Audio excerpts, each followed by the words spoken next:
Hello and welcome to the Sunset Trail 242BH. Coming right up front, you have a light just in case you need to hook up at night. You have your up and down, your extended and retract for your automatic jack up front. Right behind this little black tab here, if this ever electrically goes out and you need to manually override this, it'll be right behind here. So once again, if this ever electrically goes out, it doesn't move up and down, you can do it manually behind here.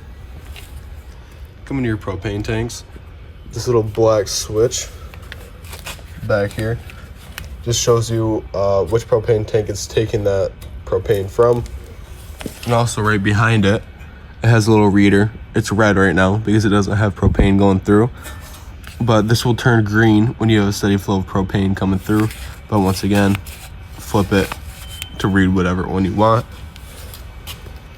Right behind, you have your battery disconnect. So when you turn this off, this kills all power to the inside of your camper. So when you have your battery on, all you do is flip that to off. It'll cut all power.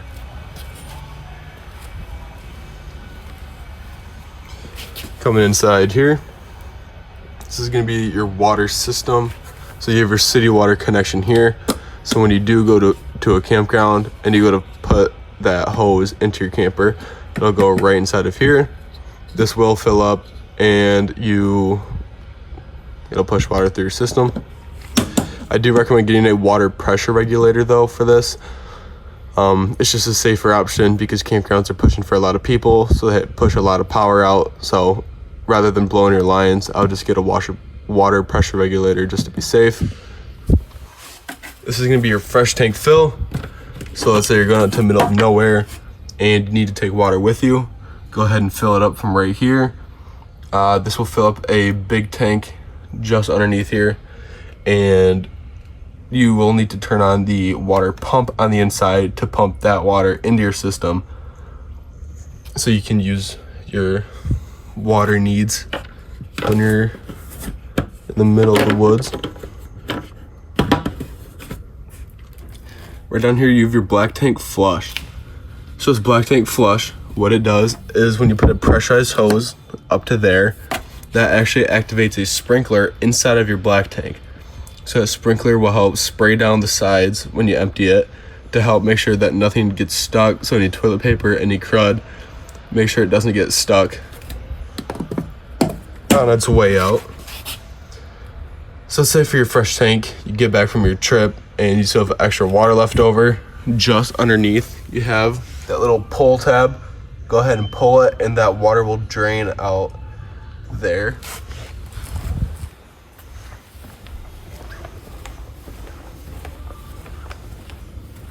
Here's your camp power or your shore power here.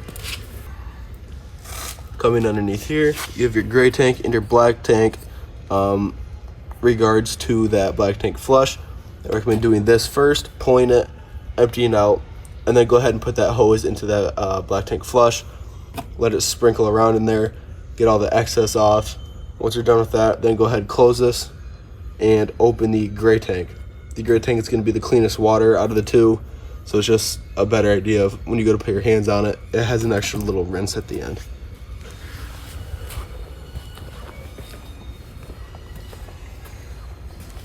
So this is backup camera ready. So if you do purchase a backup camera, all you gotta do is screw that off and then go ahead and plug the camera in. You'll have a little tablet that goes into your cigarette lighter into your truck. Once that's through, go ahead and turn your running lights on and that camera will feed.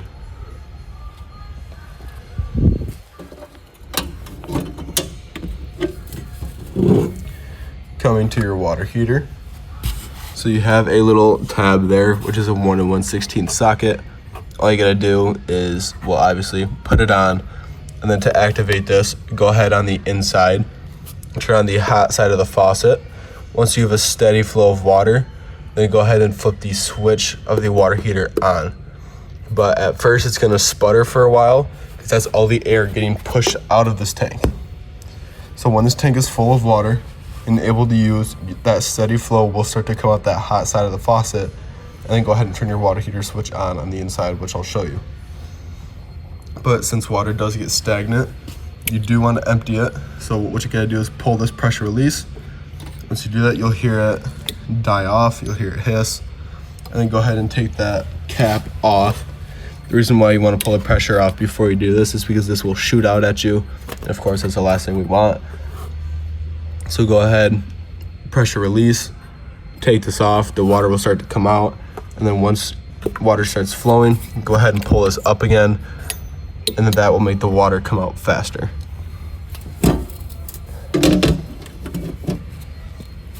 So you have a little curly hose. So I'll get to that towards the end. I'll show you how to work this. But this is just a spray port for water. All I do, pull back just like that. I'll do it one more time. Pull it back, insert, and let go, and then that hose will stay inside here. Come into your outside kitchen, have your outside grill. All you gotta do is push, turn, and then same going back, it won't turn. So push, and then go ahead and turn. Again. Boom. To close this, pull this up, trays in.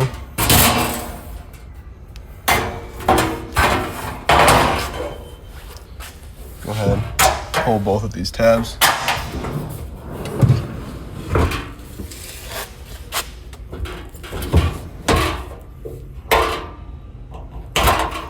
Insert there, and now it's all in.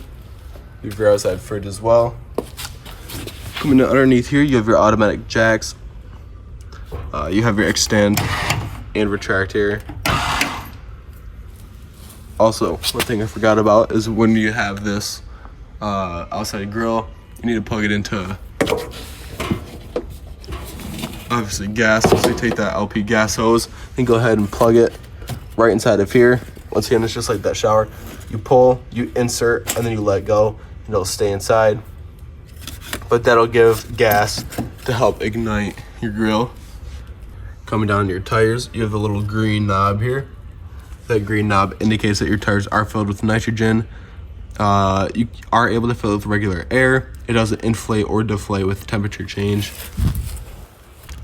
If you do have a TV outside, you have your 110 outlets here, along with your cable and satellite inputs.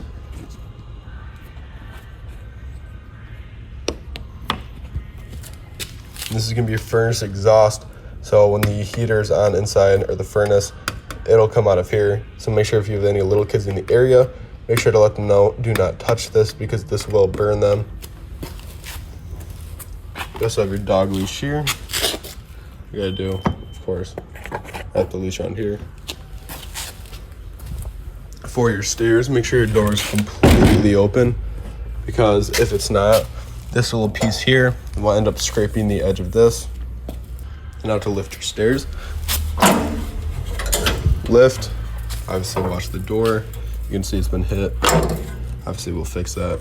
But this is why you do want to have your door all the way open, because obviously it'll hit if it's not open. It'll stop here. All I gotta do to shut it in is twist this. It'll insert. Let me go ahead and straighten back out. Then it'll get caught. So it'll be good to pull back out. Once again, same motion. Pull.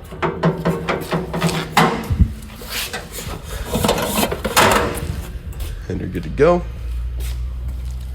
For this, make sure this is completely flush with the metal piece, because if you do go to shut your door and it's not flush or not level, it will rip off the furry looking part along with the rubber seal behind it.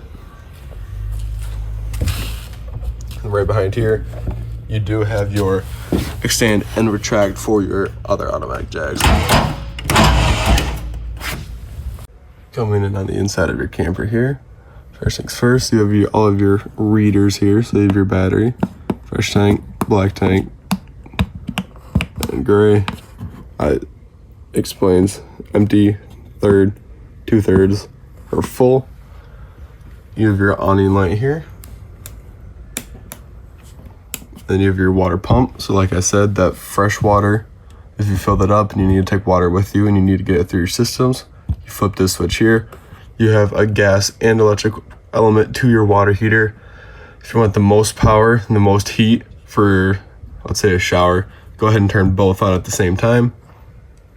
Tank heaters, so let's say, obviously it's getting close to the end of the season, it starts to cool down, you want your tanks to keep warm and not freeze. You click this button here, you have your lights. These are going to be for your bedroom, main, and then the little pet station light down there. You have your unretract and extend. And then I move the slide in just a little bit so you can hear what it sounds like when it fully extends. You hear it die off, and that means you're good. For your keys, you have your main doors, which are these gray ones, and baggage doors, which are the silver. This is where you control your fan, cool, and heat. All with this bottom button here, fan low, fan high, cool high, cool low, and auto, along with heat off. Then you control your temperature, obviously up and down. Just beneath it here, we have a carbon monoxide detector. So that green light indicates that it's on. The one downside about this, well, obviously it's a plus, but the only reason why this makes it a downside is because this does not turn off as a safety feature. So let's say, you leave your trailer for about 3 to 4 days, you turn the battery disconnect off, all the power is cut to this camper, this little green light stays on, this will kill your battery. So that's the only downside about this. Obviously, it's a safety feature, so I'm not bashing anything, but I'm just saying, if you can leave your camper for about 3 to 4 days, I do recommend taking the negative end off of your battery, because then this will finally kill. So once again, if you can leave it for about 3 to 4 days, go ahead and take that negative end off of the battery, and then this green light will finally kill.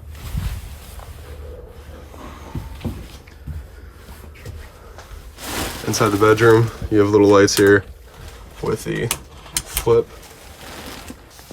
Just underneath here, you have your pet station. Big old space. Come into your stove, go ahead, turn it on, and then make these ignite. You press, you turn, which releases the gas, and then you're able to spark.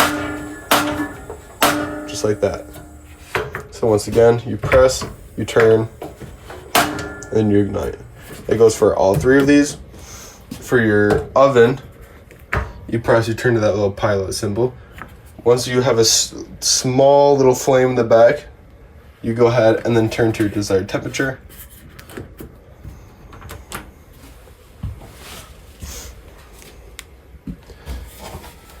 Our TV does extend.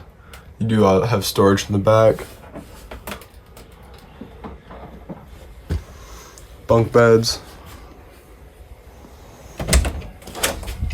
Inside the bathroom, you have a little foot flush here.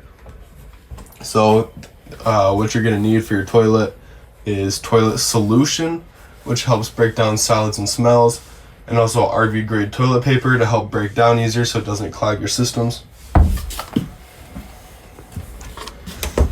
Going just to the outside, you have your breakers and your fuses. I do recommend bringing extra fuses just in case. Would rather be safe than sorry. All your breakers are labeled just like a house. For your AC when it's on, if you have these closed, that means it's getting pushed to your vents and other areas of the camper. But if you have them open, obviously all the air will just come and dump straight out. So if you want to push it at night to all the other areas, go ahead, close them. But if it's a hot day and you need to cool this off fast and quickly, go ahead, open it up, and it'll dump all the air out.